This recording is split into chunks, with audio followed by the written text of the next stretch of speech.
Salut André. Bonjour Antoine. Bon, cette semaine, c'est évident, on va parler de disques de frein. Et là, tu nous as amené 4 échantillons qui sont différents, évidemment, mais qui sont faits pour la même voiture. Oui, premièrement, on va dire que le disque sert à dissiper la chaleur. C'est Ouais. le premier élément. Donc, s'il faut qu'il dissipe la chaleur, ça prend de la qualité. Ensuite, il faut vérifier parce qu'ils peuvent être souvent voilés, rouillés, mais en plus, ils sont souvent rouillés de l'intérieur. On ne voit pas par l'extérieur. Donc, vos disques sont à changer.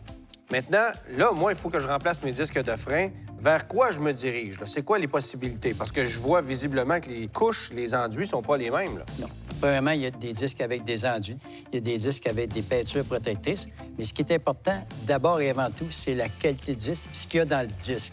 Ça se vérifie par le poids et aussi par l'apparence et aussi son fini. Celui-là, ce qu'on peut dire, c'est un fini non directionnel. OK. Celui-là aussi. Celui-là, on peut même plus le voir à force qu'il y a de la protection dessus. Lui, c'est un fini non directionnel. OK. Le fini directionnel, c'est un peu comme un disque, c'est tout tourné. Un disque comme les anciens 45 tours, si on peut Ouais. dire. Si le machinage n'est pas bien fait, ta plaquette risque de suivre le sillon. Donc, OK. tu vas entendre un bruit. Le fini non directionnel, il est parfait au départ. Tu t'en vas avec ça, aucun problème. Fait que ça, tu dirais que c'est pas mal ce qu'il y a de meilleur sur le marché. C'est ce qui est très bien. Maintenant, André, le disque qu'on a ici, il y a un enduit qui a été appliqué dessus. Donc, je ne peux pas savoir si c'est un disque directionnel ou non directionnel. Est-ce que c'est efficace, ça, comme produit? Les enduits, on peut dire qu'il faut faire attention avec ça. Il ne faut pas qu'il y en ait trop épais, tout simplement parce que ces enduits-là vont se ramasser sur la plaquette. Ça veut dire que la plaquette ne fonctionnera pas bien. Donc, le freinage ne sera pas aussi résistant. Non, absolument pas. Autre élément, ce que je remarque sur ce disque-là, c'est qu'il est perforé, il est rainuré. J'imagine que c'est pour une question de style, mais est-ce que c'est vraiment plus performant?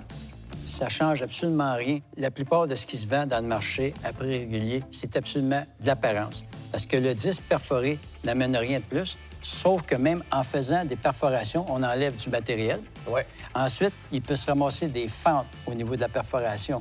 Donc, pas besoin de ça. J'imagine, André, qu'au moment d'installer des freins, il y a aussi une marche à suivre. Oui, on peut le nettoyer avec du nettoyeur à frein. Oui, parce qu'il y a toujours comme une espèce de graisse dessus. Là. La deuxième partie, c'est de le laver avec de l'eau et du savon pour démagnétiser le disque, ce qui enlève toutes les particules de métal sur le disque. À OK. ce moment-là, tu as un disque parfait à l'installation. En terminant, André, je peux m'attendre à payer combien pour un disque de qualité standard puis un disque de haute qualité? Premièrement, il y a beaucoup de disques de mauvaise qualité dans le marché. OK. On s'entend là-dessus? Ce qu'on n'a pas ici, là. Non. Ce disque-là, mettons, pour un véhicule X, que tu vas payer 45 pour garder les proportions, lui, tu vas te payer peut-être 60 OK, donc compte tenu de la faible différence de prix, ça vaut pas nécessairement la peine de se passer d'un disque qui va être plus performant et qui va durer plus longtemps aussi. Là.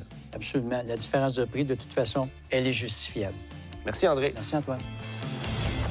Cette chronique est une présentation de Pièces d'Auto Super.